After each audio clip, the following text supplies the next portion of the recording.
होंगे, कहीं ना कहीं मेरे भोले को आपका दुख काटना होगा, इसलिए यहाँ कहीं उसकी उदारता, उसकी दया, उसकी करुणा होना होगी, इसलिए वो पहुंचा है। सुनो दिल से, जितने लोग आस्था चैनल पर सुन रहे हैं, जितने फेसबुक पर सुन रहे हैं, जितने इस उमा पब्लिक स्कूल के पावन प्रांगण में बैठकर सुन रहे हैं, दिल से सुनो। हम मान रहे हैं कि पंडाल सारे फुल हैं, आप लोग धूप में खड़े हुए हैं, हम मान रहे हैं सब चीजें, पर निवेदन है, अगर पंडालों में जगह नहीं है तो आप किसी वृक्ष की छांव में बैठ जाओ, जहां बैठोगे वहां मेरा शंकर और कंकर विराजमान है, आप जहां जगह मिल जाए। और निवेदन करूंगा, अगर पंडालों में जगह नहीं हो तो आपकी गाड़ियों में बैठ जाओ, गाड़ियों के गेट खोल लो और उसमें बैठकर कथा का रस तत्व ग्रहण करो, पर उसके दरवाजे तक आए हो, दिल से सुनना और दिल से कहना, बाबा सब दुख काटो महाराज, उससे दिल से कहो, आप हृदय से कहो। और जब दिल से कहोगे, हृदय से कहोगे, आनंद से कहोगे, तो अपने आप एक आनंद की अनुभूति होगी, अपने आप।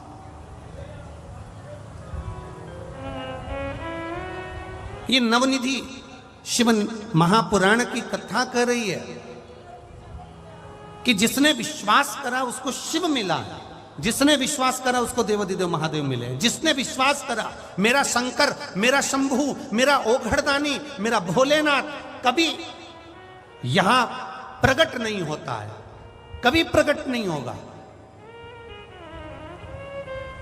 हां, वो नहीं आएगा, पर किसी को माध्यम बनाकर भेज, पर किसी को माध्यम बनाकर भेज देता है कि ये एक बात बहुत ध्यान से सुनना, गुरु आपको माला पकड़ा देगा, गुरु आपके हाथ में जल का कलश पकड़ा देगा, गुरु आपके हाथ में एक लोटा जल पकड़ा देगा, गुरु आपको भगवान तक पहुंचा देगा। पर भगवान क्या करता है, ईश्वर क्या करता है?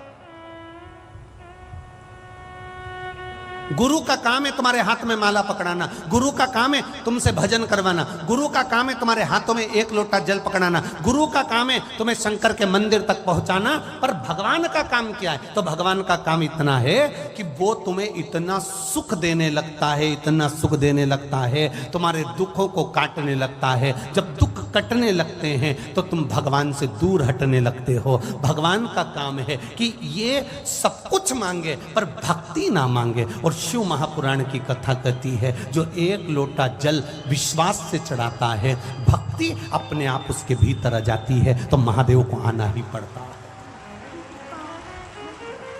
गुरु का काम है एक लोटा जल आपके हाथ में पकड़ाना, गुरु का काम है आपके हाथ में माला पकड़ाना, गुरु का काम है आपको मंदिर तक ले जाकर छोड़ देना, गुरु का काम है आपको भजन तक लाकर छोड़ देना, गुरु का काम है आपको शिव महापुराण तक लाकर छोड़ देना। इसके बाद महादेव का कार्य क्या है? आपके दुख काट देना। दुख कट जाएगा, आपका दुख कटा, फिर आप धीरे धीरे भगवान के मंदिर जाना छोड़ दोगे कि अब मेरा काम हो गया, अब बाद में चली जाऊंगी, अब मैंने पशुपति व्रत करा तो मेरा काम हो गया, अब मैं बाद में कर लूंगी। अब दुख कट गया तो आपने मंदिर, देवालय, तीर्थ, व्रत थोड़ा कम कर दिया। कम करा क्यों? तो महादेव से पूछा गया ऐसा क्यों करा? तो कि गुरु ने तो इसके हाथ में एक लोटा जल पकड़ाया था, माला पकड़ाई थी, भजन पकड़ाया था, ये ज्यादा रोज मेरे मंदिर में आकर सफाई करती रहती और जल चढ़ाती रहती और पूजन करती रहती और बेलपत्र, शमी पत्र समर्पित करती रहती। तो शंकर जी कहते हैं फिर मुझे तुरंत हर बार ये बुलाती और मुझे दौड़ कर जाना पड़ता, इसलिए मैंने इसको थोड़ा सा मंदिर से, भजन से, कीर्तन से, शिव पुराण से दूर कर दिया। दूर करा तो ये अब मुझे भज नहीं पाएगी, भज नहीं पाएगी तो ये अपने दुखड़े खुद रोए, फिर ये मेरे करीब नहीं आए। अब करो भजन।